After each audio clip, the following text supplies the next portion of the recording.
Hello and welcome to Experiencing Love. I'm your host, Philip Jackson. I'm so glad that you're here. One thing that I think that's really cool about you is your ability to be resourceful. And I am talking specifically about you. I know that resourcefulness is a skill that anyone can possess, can learn, can grow. And I know that there's been many times in your life that you've been resourceful. I love the idea of resourcefulness because it truly is such a powerful skill in getting out of any single problem or situation you may have. The power of resourcefulness is that you don't have to do what everybody else does. You don't have to find the one right answer, because when you're resourceful, you're creative. You're able to find what everybody else is missing. When it seems like there is no solution, you find a solution. I think that's awesome. A lot of people have this skill and don't think that they do. A lot of people think that people are just born with it, or it's like a talent that they can never attain. In my opinion, I believe that talent and skill really just make a difference at the very top 0.001% of people. By that I mean, yeah, some people may be talented at a certain skill, right? They just are better at it, they learned it earlier, whatever it is. But I truly believe that for most things, you can train, you can practice, and you can learn to become really great. When it comes to resourcefulness, it doesn't matter if someone is better at it than you. What matters is that you can build that up. There are a lot of examples of these little things that truly only make a difference when you're at that exceptional level, when you're at the top. I remember hearing about a swimming coach telling about his swimmers how at the beginning level, they don't need to worry about shaving their entire body.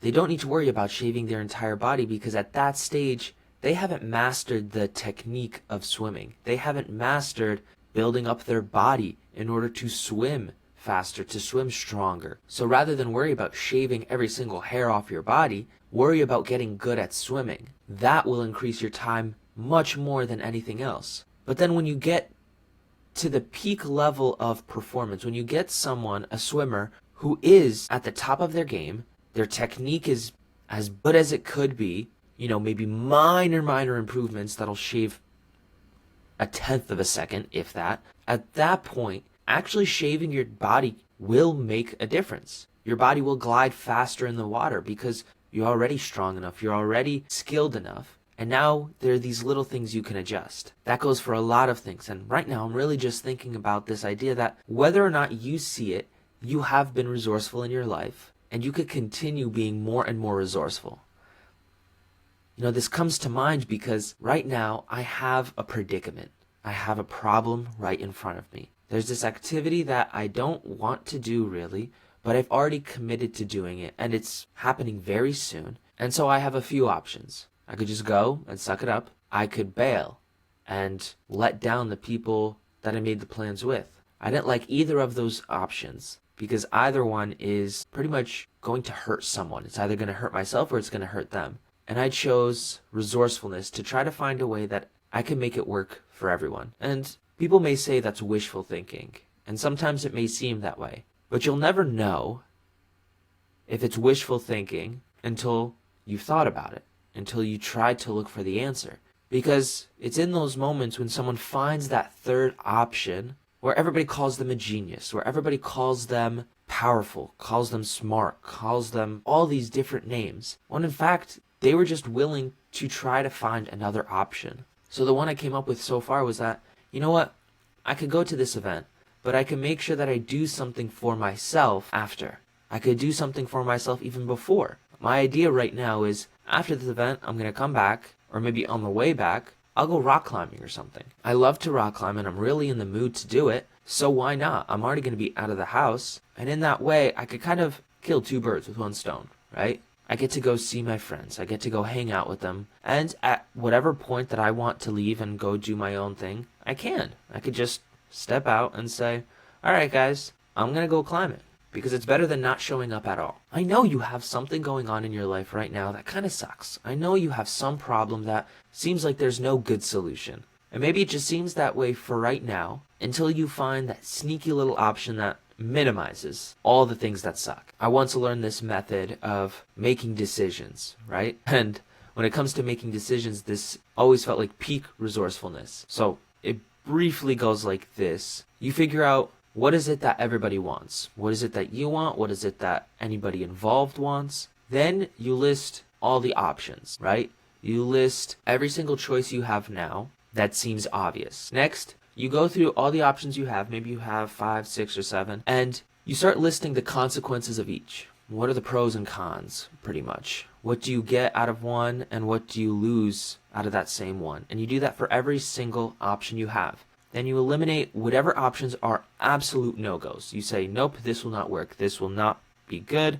This will hurt everybody involved, so that's not an option. When you do that elimination process, you'll pretty much be left with 1 or 2 of like the best options of what you have. And now is the fun part, is when you start evaluating the options that you had. You start saying, okay, this is the best one I have so far. What parts can I take of the other options? What sections, what little consequences do I want to implement to this one to mitigate as many negative consequences as possible, right? Oftentimes, it'll be very hard to mitigate all of them, but you could get it down to very few, right? You may be getting it down to actually a few negative consequences on yourself that you are more than willing to accommodate if it actually meets more of the goals of everybody involved, including your own. And then the last step is quite simple. At that point, you are left with one good option pretty much. Like, you've put them all together to mitigate the most negative consequences, and it's time to resolve. It's time to just put it into action. It's time to just do it. When you reach that point, after going through that process, you may think that, okay, maybe if I wait a little bit longer, something better will pop up, or something I missed will pop up. And maybe that's true, but you may miss your opportunity if you don't act now. Honestly, I believe that really successful people are the ones that are able to make decisions fast and learn from them so they can make the next set of decisions faster. A lot of people lose out in life because they wait. I know that one from experience. Anytime I've waited for excessive periods of time, I missed out more than I gained from waiting for that slightly better option, right? And it may be that a better option does come around, or like a better idea comes around, but you can't even execute it because it's too late. Because, oh, you can't reach out to this person in time, or you can't call that place in time because they've already closed, whatever. The point is, following this framework, following roughly these steps, helps you be a lot more resourceful than you'd imagine. It's one way to build resourcefulness. Sometimes resourcefulness is really just asking a different question. Ask a different question to get a different answer. And when you get a different answer, you'll take different actions. The quality of your questions is in direct proportion to the quality of your life. I've always loved that quote because then it helps me actually question the questions I'm asking, right? Rather than being on autopilot and letting my thoughts run rampant, I can ask myself, like, okay, is that question serving me? Am I getting an answer that serves me? If I'm not, it's time to ask a different question. It's either time to go in a different direction, time to go deeper. There's so many different ways. What I admire about you is that you have innate resourcefulness inside of you. You have the ability to think of something different, something that works for not just you, but the people around you as well. You wouldn't be here if you didn't have that. Honest to God, I believe that. You're here, and I thank you for it. I thank you for wanting better for yourself. I thank you for searching for a greater quality of life. I hope on your journey you do find it. You find the questions to ask to give yourself that quality of life. And as you get there, along the way, I'll celebrate with you. So I hope you have a fantastic rest of your day. Have fun. Be resourceful. And when you get the chance, just remember to fill up with the love. And I look forward to seeing you in the next one. I love you.